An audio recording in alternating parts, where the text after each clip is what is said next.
Good evening, I'm Adrienne Arsenault. Andrew is away tonight. Tricky, treacherous, and a total success. Touchdown confirmed. Perseverance safely on the surface of Mars. NASA's most ambitious Mars mission ever. Perseverance lands with more than a little help from Canadian scientists. What the mission means for the hunt for life elsewhere. Also tonight, we investigate the unregulated industry of private COVID-19 tests. Who's doing the test? What are the standards? They can cost hundreds of dollars, and as we found out, there are questions about oversight. And engine fires and fast lane failures. I'm in the middle of the highway. Is this how my life ends? We investigate the dangers putting drivers at risk and expose flaws in Canada's recall system. This is The National. What a day for the people on this planet. So many feeling shackled by COVID claustrophobia. But just hours ago, the hopes of humanity shot through outer space and did some amazing things. The navigation has confirmed that the parachute has deployed and we are seeing significant deceleration. So that was just the first breathtaking moment as the aptly named Perseverance rover reached Mars. The 9th time a U.S. craft has landed there, but the first time rover will fetch. Tashana Reid has the story that is extending humanity's reach. At an altitude of about 15 kilometers from the surface. With clenched jaws and anxious pauses. 300 meters off the surface of Mars. NASA scientists mesmerized as Perseverance hurtled towards Mars. 11 minutes after it happened, the signal reached Earth. Touchdown confirmed. Perseverance safely on the surface of Mars. An exuberant moment that masks couldn't muffle. And so this is one step along the way of our journey to accomplish that goal, and it's a major step. Perseverance landed safely in an ancient river delta known for its steep cliffs and rocky surface, and quickly sent back the first images. Now the SUV-sized rover will collect samples of soil and sediments to answer the question, did life ever exist on Mars? That was intense. Chris Hurd is one of a number of Canadian researchers who will analyze samples collected from Mars. The key thing for us on the mission is to make sure we have the key set of samples. Most importantly, rocks that we think hold evidence for ancient life on the surface of Mars. Perseverance is NASA's largest and most advanced rover to land on the red planet. It features lasers, drills, HD video, and microphones, even an autonomous helicopter. But unlocking the planet's secrets will take time. NASA will need to send another spacecraft to retrieve all that it collects. We've never tried to send something back from Mars before, and so we have to design a whole new architecture to be able to collect the samples. If all goes as planned, the collection from Mars will arrive on Earth in 2031. Scientists here say it's well worth the wait. It's not an understatement to say that those samples, once they get back to the Earth in 10 years, will revolutionize our understanding of Mars and the solar system generally. Now, NASA will focus on making sure Perseverance can complete its mission. Tashana Reid, CBC News, Toronto. It is a little hard to imagine the talent it takes to pull off a mission like that. Many hands, many sharp minds, some of them Canadian. We spoke with 3 of those scientists about what it took and how it feels. Hi, my name is Erin Gibbons. Richard Leveille. My name is Tim Haltigan. I am the Senior Mission Scientist in Planetary Exploration at the Canadian Space Agency. I'm excited to be part of the science team that will work with the Perseverance rover on Mars. I have the privilege of supporting the SuperCam instrument on board the rover, which uses lasers to identify the rocks and soils that most likely preserve fossils of ancient life. It's not just about the science that we're going to be doing in the next 2 years with this particular rover, but it's about what type of science are we going to be able to do 10, 20, 30 years from now. I'm excited about the prospect of possibly finding traces of ancient life on Mars and answering the age-old question, are we alone in the universe? Today's the story of dreams. I grew up on a farm in Saskatchewan, and every night I was able to go out and look up at the night sky and see this beautiful blanket of stars, and always made me wonder what was out there and how we could study it. And for more on the Mars landing, we are joined now by CBC Science reporter Nicole Mortellaro. So, Nicole, what a huge day. But I'm so curious, why is this mission so different from the ones before? This is truly unprecedented. This is a massive scientific laboratory that is on the surface. Now, NASA started nice and slow in the beginning of exploration of Mars. It was rovers that were looking for past signs of water that might have existed. They found it. Then they were looking for past signs of habitability. They found it. And now Perseverance is there looking for signs of past life. So it will be looking for biosignatures hidden in the rocks in this delta that has never been explored before. Okay, so now that Perseverance has landed safely, we know that. What does it do next? Well, you know what? We're going to have to be a little patient in the next few days. Well, first of all, tomorrow, hopefully we'll see video of that descent, which was, that 7 minutes of terror. But then they're going to slowly unfurl the scientific instruments, take a few steps forward and then a few steps backwards. And then there's going to be Ingenuity, the helicopter, which is going to be amazing. They're going to drive out to that site and do a test of the helicopter. They do anticipate it could take about 40 days. And then in the spring, they're actually going to start their scientific mission. All right, Nicole, thank you so much. Let's turn now to a CBC News investigation into the growing and largely unregulated industry of private COVID testing in this country. We found a confusing sector where costs and in some cases even test results just don't always match up. Aaron Saltzman takes us inside. Mary Aslin's seniors residence had been COVID-free the entire pandemic. Then, the day before Christmas, the RPN said, "Your mom has COVID. You guys have to leave." The 88-year-old spent the holidays alone and scared. There were tears when we left. There was shaking. But it turned out the private company that processed Mary's test actually posted two conflicting results, one positive, one negative.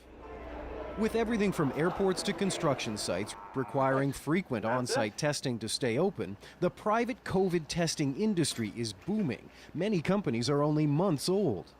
Who's doing the test? What are the standards? How do we know that they're doing it at the same sensitivity and specificity as that are done in provincial labs or hospital labs?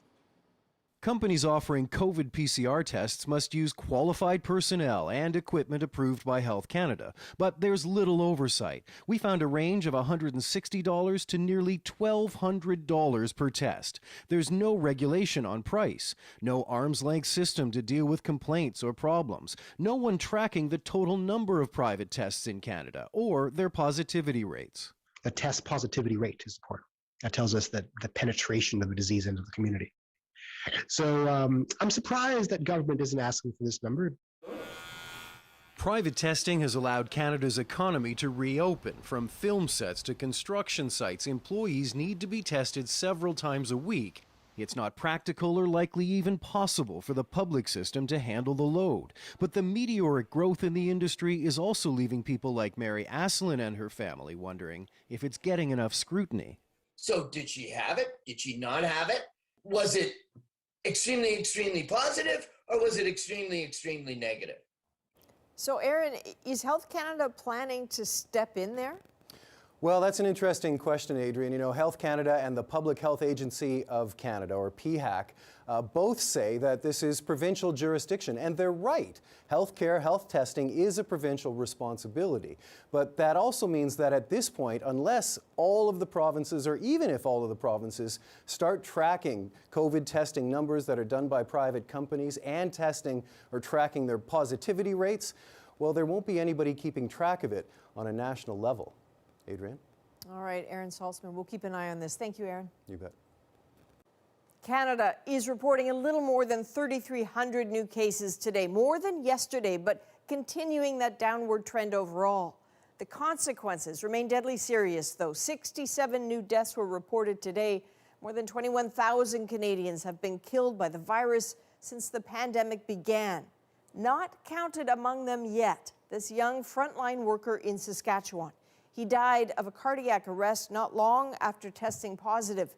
And while officials work to confirm the cause of death, He is mourned and hailed as a hero. Bonnie Allen brings us his story. Tom Thomas and his wife arrived in Canada from India 5 years ago. Both registered nurses with big dreams, now dashed. The 34-year-old died of cardiac arrest after testing positive for COVID-19. While not yet classified as a COVID death, it's being investigated. Increased prevalence of cardiac arrest has been linked to the virus. It's a difficult situation. Childhood friend Don Paul speaks for the family. He says Thomas was working as a care aide at this psychiatric hospital in North Battleford, and as a frontline worker got the first dose of vaccine in early February. He was happy to get the vaccine, just so that way, he can protect and take care of others, right? So he was quite happy.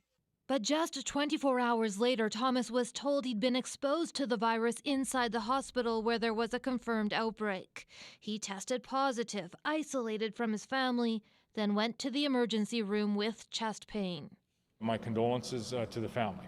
This is a young fellow, a hero on the front lines. The Premier spoke about Thomas's death while unveiling a mass immunization clinic in Regina, one of hundreds of locations prepared to dole out thousands of vaccines as fast as they arrive. But until then, we need to keep our guard up. If you pick up any disease in the first 2 weeks after the first shot, it might mean that you've been exposed before that first needle.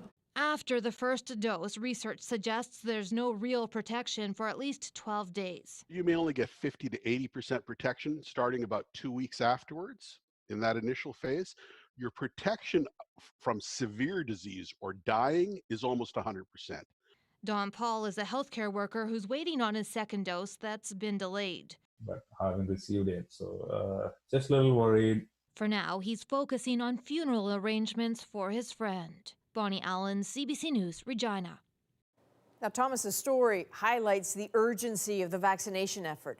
Many Canadians are banking on a big ramp up between April and June, but how big depends on which shots have been approved by Health Canada.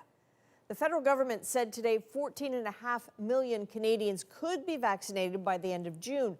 That's with the currently approved Pfizer and Moderna shots alone, but that number could grow to 24.5 million if shots from 3 other vaccine makers are approved for use. Ottawa maintains that all those who want the shot will have it by September. This is an uneasy night for an isolated community on the Labrador coast. After months with no COVID-19, they're waiting to hear whether a highly contagious variant has reached their shores. It's, not a time to point fingers or blame or anything as such. Nobody wants this terrible illness. One person is in the community is isolating, presumed positive, after returning from St. John's, where there's an outbreak of the variant first found in the UK. A test was flown to St. John's, and the results could be known Friday. Most of the 400 people who live in that community are now getting tested. This as the island of Newfoundland recorded 48 new cases of COVID-19. The surging virus raises challenge after challenge as Newfoundland and Labrador struggles to complete what is now a mail-in election. The deadline to apply for a ballot is tomorrow. Tonight, Chris O'Neill-Yates talks with people who are worried the new method means they might lose the right to vote. Good. In ordinary times, during in-person elections, people with disabilities can get help at the polling booth. But the province's unprecedented move to all mail-in ballots poses a challenge. That sort of takes away my privacy, my independence. Terry Gardner says voting is not easy. The mail-in ballot is a 3-step process. For somebody who's blind, basically it's non-democratic. Right. Nancy Reed's daughter is nonverbal and can't write. She can read, and she reads well, and she can mark an X in a circle. But her daughter can't fill out a ballot like this, where you have to write in the name of your chosen candidate. Reed says she could help her, but our choice of who we vote for should be something that we own. She loves to vote. It's something that she takes great pride in. It's something that she has been able to do independently, and that's being denied. Other vulnerable populations are worried about being disenfranchised. It's hard to imagine a process that's less inclusive than this, Dan Meads works with people who are homeless. He says many don't have any identification or a home address to register, much less a phone or a computer to request a mail-in ballot. Under normal circumstances, they could walk down to the polling station, sign an affidavit saying who they are and that they live in the riding or in the district, and be able to vote. The chief electoral officer says his aim is to leave no one out. If you let us know what particular issue you may have or disability that prevents you from being able to go through the other one, we'll figure out a way to make sure that you get to vote. Basically, we're talking about, voter suppression. I'm left feeling like my daughter is less than a citizen. And if her daughter can't vote, Reed and her husband will register their protest by not voting either. Chris O'Neill-Yates, CBC News, St. John's. There's more bad news from the airline industry tonight. WestJet says it is temporarily cutting service to some communities in 4 provinces. The Calgary-based airline says starting next month through June, it will suspend 4 domestic routes in Alberta, Ontario, and Atlantic Canada. The company's CEO says he had no other option, blaming the cuts on dwindling demand due to travel restrictions. A CBC News investigation has spurred change in Ontario, where legislation has been introduced to protect the rights of those with loved ones in retirement homes and long-term care. 2 years ago, our colleagues at Marketplace exposed how easy it is for homes to deny access. David Common takes us through it. Well before COVID's lockdowns, this was as close as Mary Sardellis could get to her mom. You didn't get to see her on Christmas Day? Not on Christmas Day. What about Thanksgiving? No. Banned by the owner of her mom's retirement home. He says for aggressive behavior. She says after speaking out about intolerable living conditions. You didn't like the sound of my voice? This is, I'm calling the police to remove you. A CBC Marketplace investigation 2 years ago found multiple similar instances across Canada. Homes handing out trespass orders. In Ontario, they don't even need to go to court. Just write a letter or verbally warn even family members to stay out. There appears to be a message to visitors. It would seem so. And what is that message? You're not welcome. Silence required. You're not. Yeah. Shut up and put up. The trespass order. Many lawyers say the practice is illegal if used to silence critics. Oftentimes, the person who receives the notice is frightened and intimidated. Hi. Mary Sardellis wasn't and went in. Police were called. She was charged. Though months later, prosecutors dropped the case. These are difficult times. Now, Ontario's opposition is proposing legislation to expressly forbid care and retirement homes from using trespass orders. They shouldn't be able to use trespass orders in a way that is retaliatory towards family members who are raising concerns about the conditions of their loved ones. Misusing and abusing. Sardellis joined the NDP announcement. And they've been using it as a retaliation against advocates. She has since moved her mom to another home. The government has not said whether it will support the NDP's proposal, noting there is a complaints process for use at retirement homes. During COVID, Sardellis worries those homes could continue to use these orders to silence critical voices. David Common, CBC News, Toronto. Today, the federal government introduced a bill to repeal some mandatory minimum penalties that disproportionately impact Indigenous and Black Canadians. But as Olivia Stefanovich tells us, critics worry it won't be enough to address inequity in the system.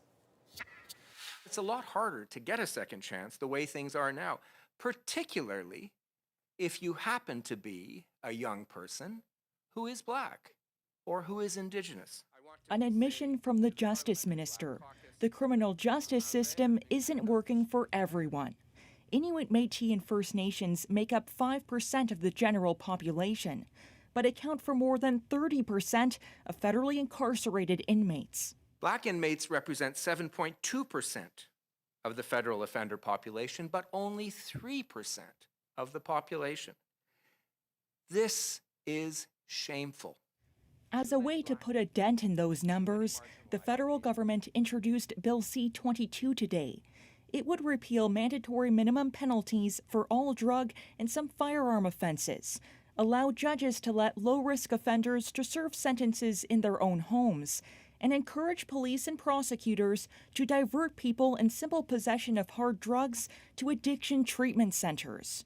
It's a belated legislative intervention. Legal experts say taking drug possession out of the courts is a good idea, but there's worry about who gets to make the call. We're putting more discretion into the hands of folks who have traditionally had discretion and exercised their discretion in a way that led to the problem that we are now trying to solve. Some want the government to go even further and eliminate simple possession charges altogether. This is not groundbreaking. What would be groundbreaking is if they said, don't charge people who are doing nothing other than just having a drug on them. Attempts to address the over-incarceration of Black and Indigenous inmates have been made before, but no government to date has been able to reverse the trend.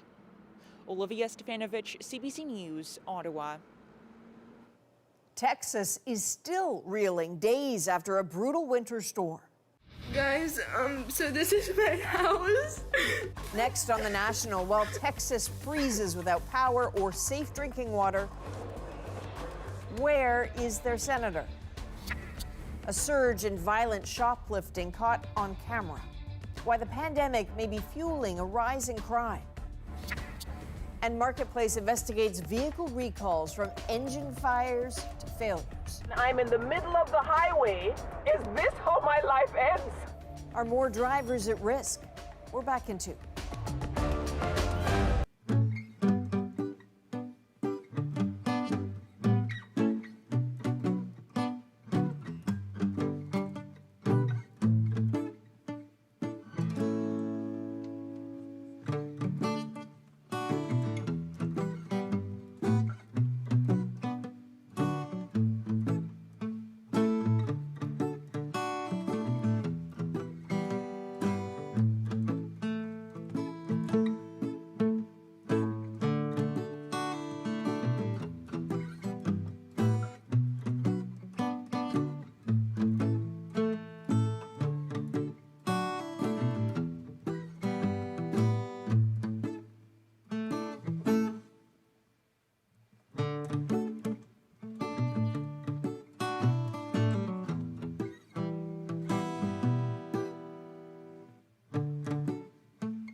Welcome back. Texas remains under a state of emergency tonight following a powerful winter storm that killed at least 16 people there. Katie Simpson shows us the desperate situation on the ground and what happened when a high-profile senator took off in the middle of a crisis.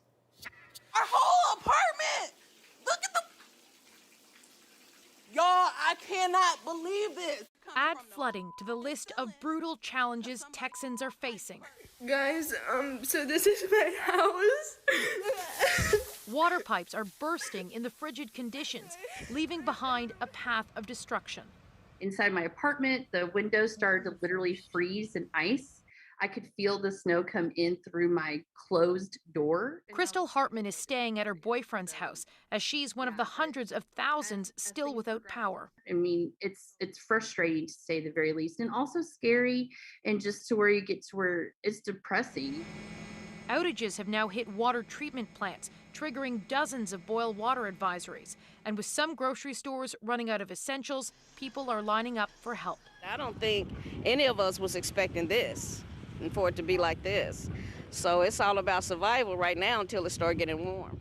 As Texans struggle, Republican Senator Ted Cruz was photographed heading to Mexico for a vacation, even though days before he pleaded with Texans to hunker down. So don't risk it. Keep your family safe and just stay home and hug your kids.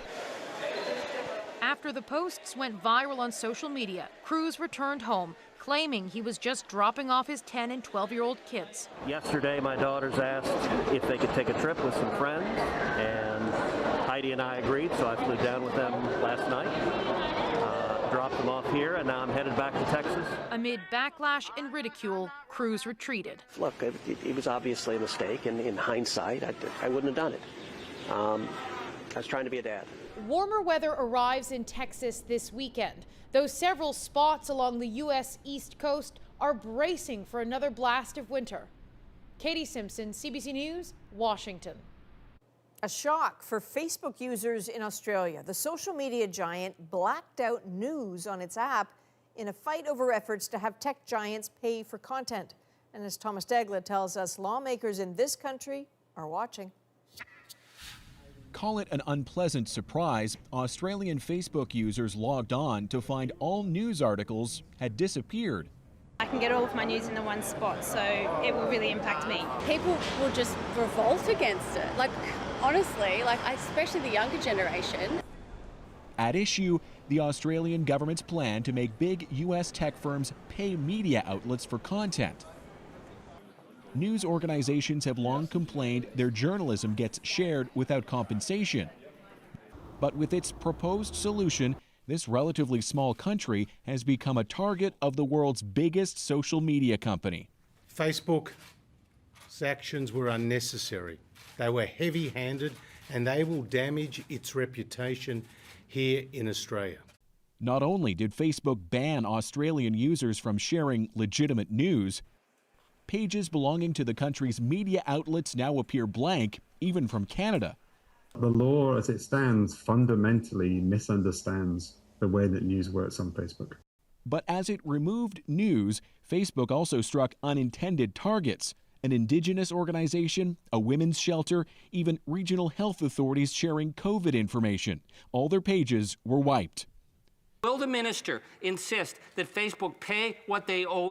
The NDP raised the issue in the House of Commons, with the Liberal government planning to table similar legislation soon.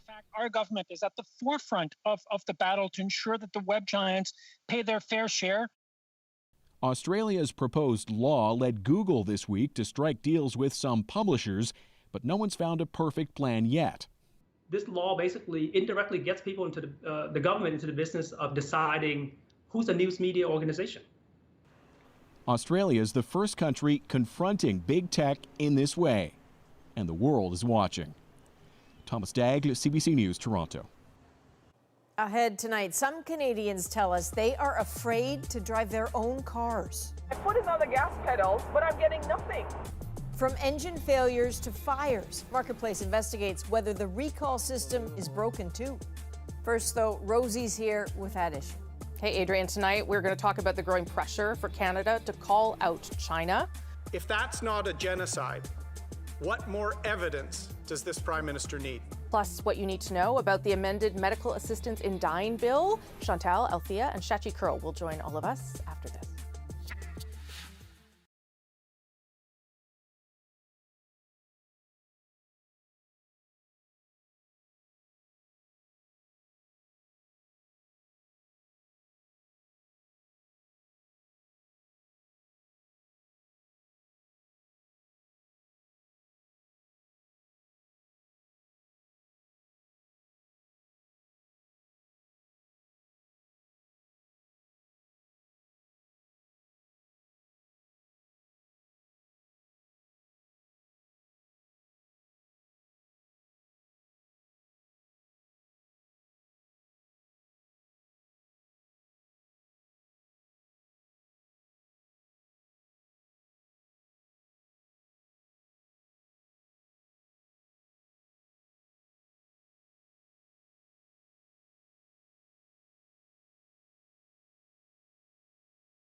Conservative Party is urging the federal government to stand up to China, calling for specific words and actions.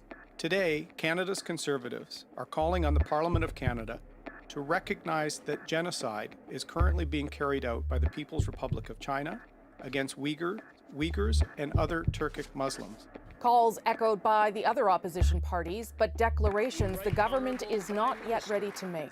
We recognize that we have many partners who've already identified this as a genocide, and we will continue to work with them and others as we move forward in the right way for Canadians and indeed for people around the world. So what is the opposition strategy here? How does freeing Michael Kovrig and Michael Spavor, the two Canadians detained in China, play into how the government's own messaging is on this issue? It's Thursday. I'm here with At Issue, Chantal Hébert, Althea Raj, and Shachi Kurl joins us on this Thursday because Andrew is off. Good to see everybody. Let's start with you, Chantal, on the Conservative strategy. Why do you think they have chosen this issue at this moment? I mean, they've always been happy to talk about China and being tough on China, but why right now? Because it's got legs in public opinion, because the Uyghur reporting is quite damning on the human rights front, because most Canadians who are watching this from outside are thinking, how in the world are we going to be sending athletes to play in China, given everything that has happened and everything that is happening there?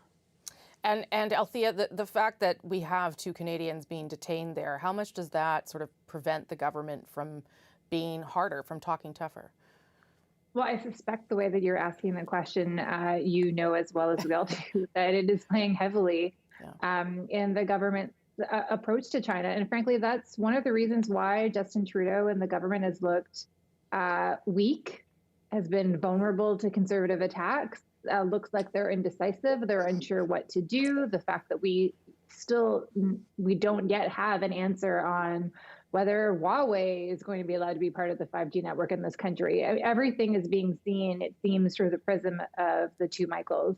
And that's why a lot of things on the China front are not going to get done. But I mean, to Chantal's point, the opposition motion is very smart on behalf of the Conservatives. Public opinion is squarely behind them. You don't even need to think just about COVID. Look at what has happened in Hong Kong. The trust factor that Canadians, China is the number one public enemy in public opinion polls when you look at where Canadians are. And it splits Liberals. I mean, Liberal MPs on the subcommittee voted to declare this a genocide. And so it's going to be very interesting to see which way the Liberal cabinet and some Liberal backbenchers vote on Monday. Yeah, because the vote on the opposition day motion doesn't happen until Monday. It's interesting for all those reasons, Shachi, but it's also interesting that they want to talk about it now as opposed to COVID and other things. And you have to wonder if it's because, as Chantal suggests, it's getting more traction. This is as an issue. Well, look, first of all, people are experiencing an incredible amount of pandemic fatigue. So how many weeks have panels like us and Canadians just completely maxed out on when is this going to end? When do we start to see vaccines coming online? But more than that, this is something that resonates with Canadians in a very visceral way. You know, Chantal and Althea talked about public opinion polling. Let me put some data behind that. 88% of Canadians saying that they don't trust Beijing on law and order or on human rights. 14%, 14% of Canadians say they have a favorable view of China. But what's the id on this? What's the big Benini on this in terms of Aaron O'Toole and his play? Mm-hmm. He's also doing this in part because it's an issue that allows him to grow his base and actually pick up some resonance with people who would not necessarily consider the Conservative Party on issues of the environment or on issues of social conscience or indeed on issues of vaccination. So here's a really clear policy issue that Canadians are aligned on, and he gets to come out and say, I'm being thoughtful about this, and I have an ability to actually reach across to people who maybe wouldn't consider the Conservatives for a lot of reasons, but might on China at a time when the Trudeau Liberals are fighting two things. They're fighting the fact that there's not a lot they can do on this file as long as the two Michaels are not home, and the fact that they now carry the stink of some 30 plus years of looking quite soft or warm or friendly with China, which will come back to haunt them long term. Chantal, one more point on how the government's responded to this. I'm guessing that the government's best plan would have been to wait to see if the Biden administration's arrival would have changed the paradigm on the two Michaels and given them a bit more room to maneuver. But it's becoming an issue of principle for many Canadians. And the Olympic Games, it's not some arcane public policy discussion here. People can do the math. 1 + 1 = what in the world are we doing? For Justin Trudeau, who found the word genocide not that loaded when it came to Indigenous Canadians, and perhaps he was right, but at this point, having seen what's happening in China, the question people are bound to ask is, if that's good enough for us, how can it not be what is happening there? Okay, let's move on to the amended medical assistance in dying legislation passed in the Senate last night. It is now, there's another deadline now coming up next week for the government to respond. And the Senate moved to actually expand the criteria. And some of the criticism from that, Althea, inside the Senate was that the government was maybe too quick to respond to one lower court ruling instead of going to the Supreme Court or asking for another reference or some legal opinion around what was the best way to respond. What is this going to actually look like when it's done? It's probably going to look like the bill that went to the Senate and not the bill that has come out of the Senate. The senators, and Don Plett, the leader of the Conservative Senate, had a good speech yesterday, I think, outlining a lot of the concerns that some who are not in the majority at all about this bill overwhelmingly passed the Senate with modified amendments that, as you say, enlarge the scope of the bill. But the Conservatives mostly, are concerned that, and I should say some Conservatives, are concerned that the bill does not give enough protection to people with disabilities who might feel pressured to have to take medically assisted dying. The Conservatives made the point that back in 2016, the government promised more investments in palliative care that would help solve some concerns on this front, and that really hasn't happened. But the overwhelming majority of senators really believe that the bill actually should be more expansive than even what the Quebec Superior Court said. Shachi, it does seem as though, I mean, if you look at the amendments, it seems as though that maybe public opinion has moved very quickly around medically assisted dying, but maybe that's not what you've seen. You know, the top line results around a lot of polls, the main takeaway is often that a majority of Canadians support this and they support opening it up even more. But within that, you know, there are pockets that are just not there yet. When we think about the divide between Quebec and the rest of Canada on this issue, Quebecers are consistently more likely to be supportive of opening it up, making it easier than people in other parts of the country. Within visible minority or immigrant communities, there's still a lot of pushback and a lot of concern. And not to say nothing of the concerns that exist within communities of people with disabilities. Yeah. Althea touched on palliative care. There's also the long-term care issue. And so we're really also having a bit of a reckoning around how do we want to treat people at the end of their lives if they want to die at home and the investments aren't there, if they are disabled and there's a subtle pressure around, well, it's going to cost a lot of money to treat you. These are the things that I think people are not quite ready to go down that road around, and that's why you see that reticence from government. And how much does politics fit into all of this, Chantal? You know, that divide between Quebec and the rest of Canada, for instance? It only fits in up to a point. To tell you the truth, if we'd waited for every pocket of resistance to abortion rights and same-sex marriage to disappear, it wouldn't have happened. I look at those votes in the House of Commons on the legislation to make it less restrictive and the vote in the Senate to make it even less restrictive than the House of Commons planned.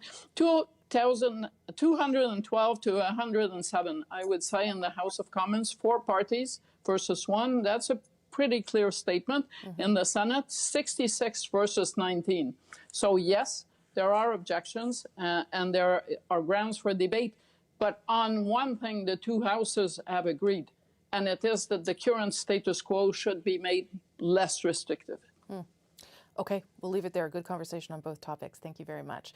Before we go, though, be sure to subscribe to At Issue, the podcast for extra content. This week, we're going to talk about this one. Minister Lametti and I had the honor to present to the House Bill C-21, a bill that, when passed, will significantly strengthen gun control in Canada. You can find that on any major podcast app and on our website, cbcnews.ca/thenational. Okay, Rosie, so what's the plan? What are you working on for this Sunday's edition of Rosemary Barton Live? A couple things, Adrienne. Vaccines obviously ramping up, so our province is ready to actually make sure that people can get those jabs. And starting this coming Monday is when people arriving by air will have to go into those quarantine hotels. So we'll tell you the latest on what you need to know and talk to some people who are a little frustrated with all of it still. All right, we'll be watching. Thanks, Rosie. Thanks, Adrienne. And next, Marketplace investigates car recalls for fires and failures. This thing is coming fast to a halt, and I'm in the middle of the highway. Is this how my life ends? Why the fix has left some drivers still feeling unsafe. And a spike in violent crime caught on camera. What might be a disturbing new reality for retail workers.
Welcome back. Thousands of engine fires and failures across North America have left Canadian drivers angry, confused, and even terrified to drive their own cars. Now, a joint investigation by our colleagues at CBC Marketplace and Go Public has found drivers could still be at risk Rosa Marcatelli now with the flaws in Canada's recall system. An engine fire suddenly breaks out at the side of an Ontario highway. I don't want to get too close because it is exploding. Another one starts just minutes after the car is parked, caught on camera. That's Abby Sankar's Hyundai Elantra burning. There it is, my car. It's still here. We went along with him to see what's left of the car in a junkyard, a far cry from when he bought it new 7 years ago.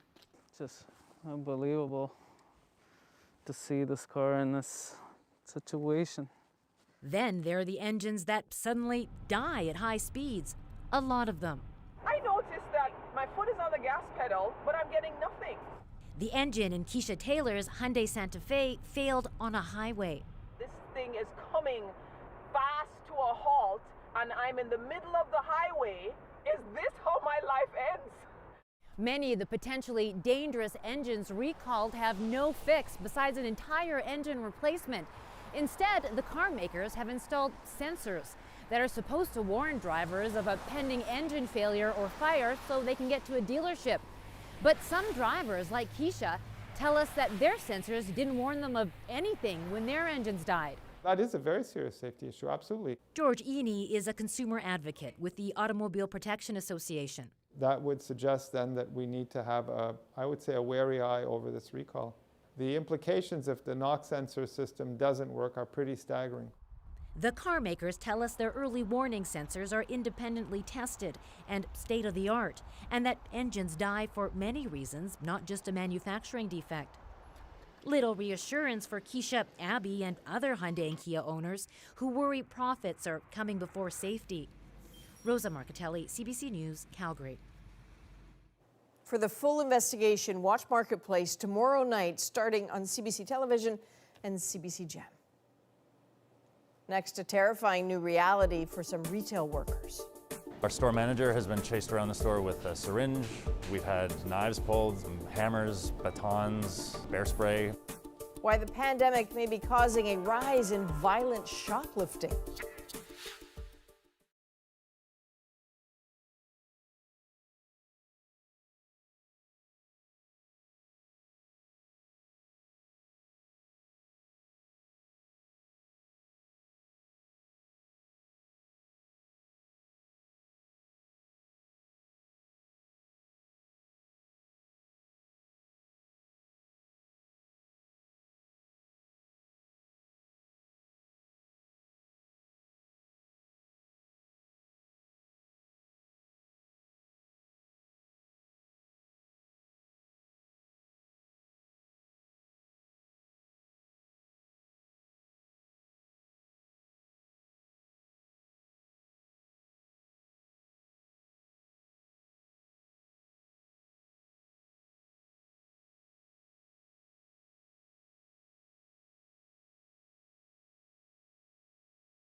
There is a disturbing trend on the rise in Vancouver. Over the course of the pandemic, violent thefts have increased by, get this, 260%.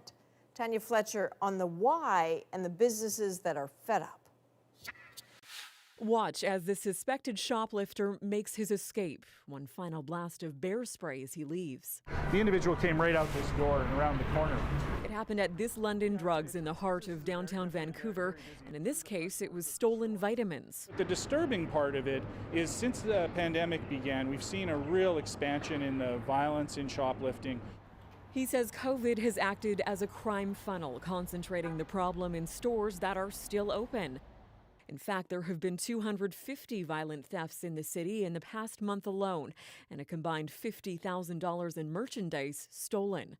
Over the course of their 4-week investigation, Vancouver police arrested 130 offenders and recommended 268 criminal charges. They terrorized employees, sometimes young female clerks who were in the stores by themselves.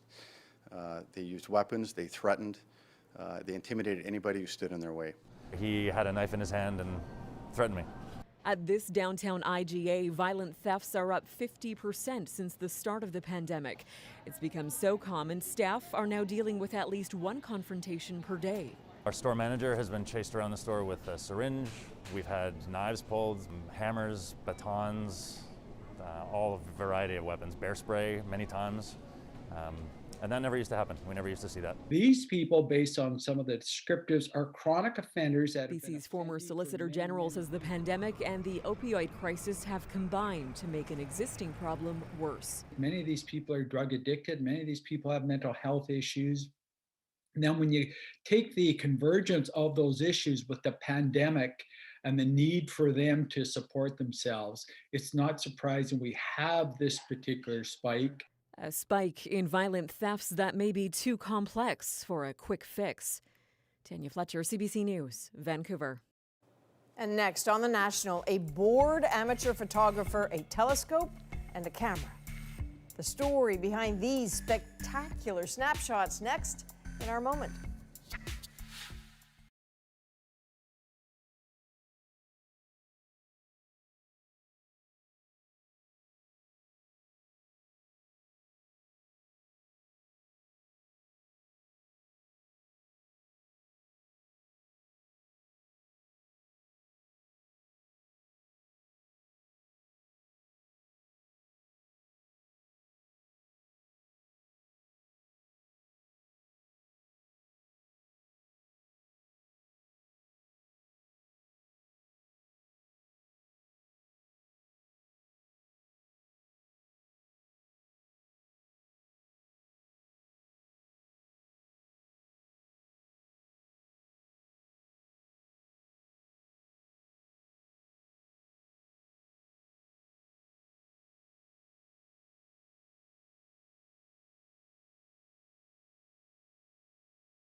This stunning view is a snapshot of space. The photo was taken by Adrian Aberdeen, accountant by day, astrophotographer by night. So Adrian hasn't left his house to take photos. Instead, he has turned his apartment balcony into his studio in light-polluted Toronto. Tonight, his incredible captures are our moment. I was always intrigued in the stars and space and planets. Basically, bought a telescope, and before I know it, I was pulled into the world of astrophotography. My imaging for the last year now it's all been from the balcony, but it's actually helped me to push my photography even further. My favorite targets in the sky is actually what's called M42, which is the Orion Nebula, and there's just so much character in there, and there's some just deep, really super bright stars in that area of the sky. For one, it's therapy for me, and two, it's to pretty much just say there are bigger things in life that we can focus on and enjoy. Okay, so that Adrian, not this Adrian, that Adrian says that one Boxing Day he bought this telescope because he was looking for a hobby, he didn't have one. He has no formal training in photography. That Adrian is incredible. This one is feeling bad about herself for not having a pandemic hobby. That is a national for February the 18th. Good night.